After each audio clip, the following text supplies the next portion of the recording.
Good morning everyone. তখন সকাল বাজে হচ্ছে 6:30। আর এই যে আমার রাজপুত্র ঘুমাচ্ছে এখনো, সকাল 6:30 এখনো ঘুমাচ্ছে। আর আমি এখন রেডি হয়ে নিয়েছি, যাওয়া হচ্ছে ওর স্কুলে প্যারেন্টস মিটিংয়ে। তো চলো যাই। সকাল সকাল ঠান্ডা ঠান্ডা ওয়েদারে একদম দেখি বিশালদারকে বলবো ছেড়ে দিয়ে আসে, যদি না ছেড়ে দিয়ে আসে তাহলে আমি একাই চলে যাবো। তো তারপরে বরকে ডাকলাম, বর বললো আমার ঘুম পাচ্ছে, তুমি একাই চলে যাও। তো একা একা হাঁটতে হাঁটতে চলে এলাম হচ্ছে স্কুলে। তো স্কুলে এসেই দেখি আমার 4 বান্ধবী অলরেডি এসে দাঁড়িয়ে আছে। তো এখানে হাসি মজা গল্প চলছে 4 বান্ধবীর মাঝখানে। আমি একটু দেরি করে ফেলেছি, তাই আমাকে নিয়ে বলছে কী হলো আজকে ট্রেনটা লেট হয়ে গেল কেন? আমি বললাম আজকে ট্রেনের চাকায় হাওয়া ছিল না তো তাই। তো তার মধ্যে আমার বান্ধবী দেখো শুনে ও লজ্জায় মুখ চাপা দিচ্ছে, বলছে ভাই ট্রেনে আবার চাকায় হাওয়া দিতে হয় নাকি? আমি বলছি হ্যাঁ, এখন করে সব কিছু দিতে হয়। তো এই দেখো ভাবিনি স্কুলের সামনে আমরা দাঁড়িয়ে আছি।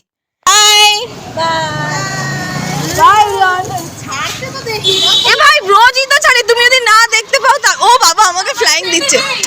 ও ইচ্ছাকৃত, ও দেখে না ওই জন্য, বুঝেছো তো। আসছি আমি, হ্যাঁ বাই বাই বাই। তো তোমাদেরকে কালকেই আমি বলেছিলাম যে আমি এখন খাবো না পিঠে, সকালে খাবো। তো এই যে দেখো পায়েস, বাপা পিঠে আর এই যে আজকে পিঠে নিয়ে নিয়েছি এখন। হাই এভরিওয়ান, কেমন আছে সবাই? আজকে সবাই খুব ভালো আছে, আমিও ভালো আছি। Welcome to Suri's blog. তো সকালবেলা ছেলেকে স্কুলে মিটিংয়ে আসার পর বাড়িতে এসে অনেক কাজবাজ কমপ্লিট করলাম, দিয়ে হচ্ছে স্নান টান পুজো টুজো সমস্ত কিছু কমপ্লিট। তো এখন এই যে একটুখানি রোদে দাঁড়াবো, আর রোদে দাঁড়িয়ে হচ্ছে এই পিঠে আর পায়েসটাকে খাবো।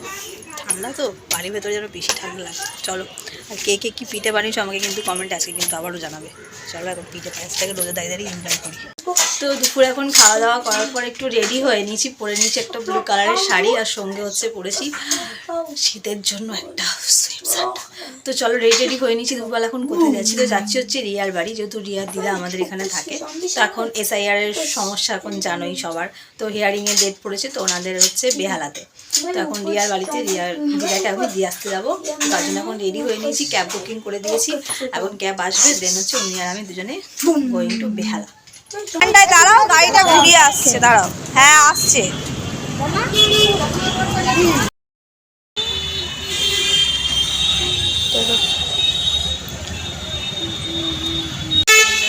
উঠলাম আর রাস্তা মোটামুটি আমাদের গ্রামের অঞ্চলে এতটা জানি এখনও বাংলা ক্রস করে আমরা তোপসে অব্দি যেতে পারি। এখনই জ্যাম হয়ে গেছে। মানে লিটারালি রাস্তায় বেরিয়ে এত বাজে সিচুয়েশান, মানে এখনও মানে যে ট্যাংরা অঞ্চল ছেড়েই আমরা বেরোতে পারিনি, এখন 7 পয়েন্টে এসে আটকে রয়েছি। মানে জ্যামটা জাস্ট দেখো, সামনে পিছনে একই অবস্থা। তো তপসিয়া একদম ব্রিজের ওপরে আমরা দাঁড়িয়ে রয়েছি, মানে ক্যাবে বলো আর বাসে বলো মানে একই সিচুয়েশান হয়ে যায়। কেন যে এই জায়গাটা এইরকম বিভৎস জ্যাম থাকে এটা আমি বুঝে পাই না। যখনই এখান থেকে মানে ক্রস করি, সে বাইকে হোক, সে বাসে হোক, সে ক্যাবে হোক, মানে এইভাবেই জ্যামটা এখানে থাকবেই। মানে এখন পুরো 7 পয়েন্ট অবধি জ্যামটা আমাদেরকে বয়ে বয়ে নিয়ে যেতে হবে। জানি না কটায় গিয়ে পৌঁছাবো। চলো আর কি করা যাবে, রাস্তায় একটা জ্যাম থাকলে। কী অবস্থা।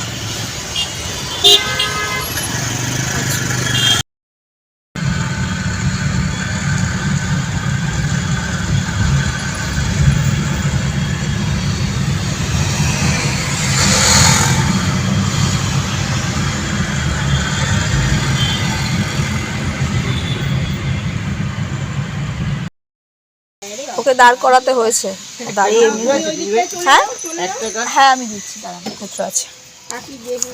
হ্যাঁ বন্ধ করে দাও। না না না কিছু, ওই দুটো ব্যাগই ছিল। হ্যাঁ তুমি যাও, আমি আসছি। এই দাদা, থ্যাংক ইউ, ওয়েলকাম। চলো চলো আস্তে আস্তে চলো। তো অনেক জ্যাম ক্রস করে অবশেষে ওদের বাড়িতে এসে পৌঁছালাম। এই ক্যাব ছেড়ে দিলাম, চলে গেল। আস্তে আস্তে দেখে দেখে আসবে। হ্যাঁ যেখানে রাস্তাটা উঁচু নিচু না, কারণে। হ্যাঁ তুই জাস্ট সাথে ঘরে ঢুকলাম। বাবা এদের ঘরের মেঝে তো একদম বরফ ঠিক ঠিক করছে ঠান্ডাতে, বাবারে।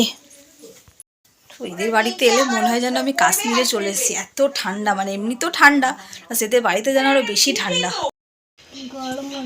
গরম হচ্ছে। এখন আগুন জ্বালিয়ে আগুন তাপছে এখন তবলু এখানে। হাত পা গরম হচ্ছে।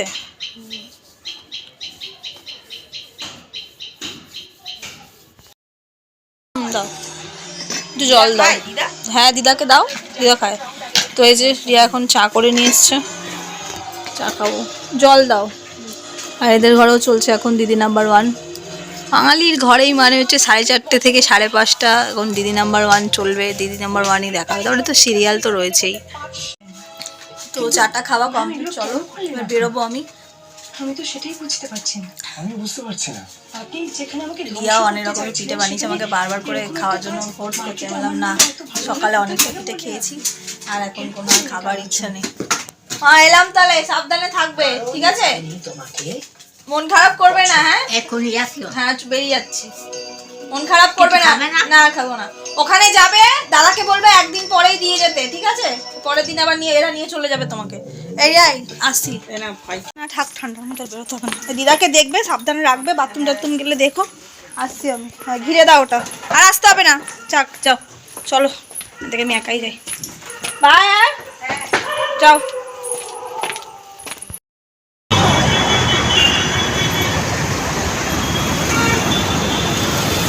হাঁটতে হাঁটতে চলে এসেছি রাস্তায়, বাস স্ট্যান্ডের দিকে। ওর বাসের জন্য এখানে ওয়েট করছি, বাস আসলে দেখা হচ্ছে।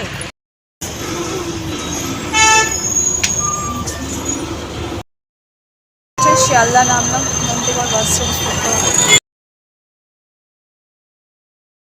ঠিক আছে?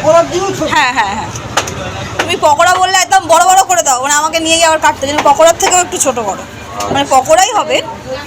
তো এই জাস্ট ফিরলাম আমি, আর আসার সময় দেখতে পেলে তোমার চিকেন নিয়ে এলাম। তো এখন বানাবো হচ্ছে একটু ঝাল ঝাল স্পাইসি করে চিকেন পকোড়া, আর সঙ্গে নিয়েছি হচ্ছে ধনে পাতা, একটু ধনে পাতার চাটনি করবো। তো চলো, আমি এখন চেঞ্জ করছি না, শাড়িটা পরেই থাকি, দিয়ে রান্না টানা করে নিয়ে তারপরে হচ্ছে চেঞ্জ করবো। আগে হচ্ছে চা খাবো তারপরে। হ্যাঁ মামা বলো। তো চিকেনটা এই যে ম্যারিনেট করে রেখে দিয়েছি, আর বেশ কোমরে আঁচল টাচল জড়িয়ে দিয়েছি। এখন রুটি করবো, জাস্ট ইয়েলো বলে। তো এই চলো আটাটা বার করি, এই আটাটা মাখিয়ে রুটিটা করি। তো এই যে চিকেনটা ম্যারিনেট করে রেখেছিলাম, প্রায় 1 ঘন্টা হয়ে গেছে। তো এখানে কয়েকটা চিকেন পকোড়া ভাজতেও দিয়েছি, আর অলরেডি বেশ খানিকটা ভাজা হয়ে গেছে। তো এবার সবাইকে দেবো, দিয়ে টেস্টটা এখন দেখবো কেমন হয়েছে না হয়েছে। তো পকোড়া মোটামুটি ভাজার পথে বাবা ছেলেকে খেতে দিয়ে দিয়েছি, দেখা যাক ওরা পকোড়াটা খেয়ে কী বলে, কীরকম কী হয়েছে। এই কেমন হয়েছে বলো তাড়াতাড়ি, পকোড়াটা কেমন হয়েছে সব করে বলো। মিস্টার আলার খেয়েছে, আর বাবিরও একটা খেয়েছে। বাবা কেমন হয়েছে রে? আর ধনে পাতার চাটনিটা, ধনে পাতার চাটনিও করেছি, ভালো হয়েছে।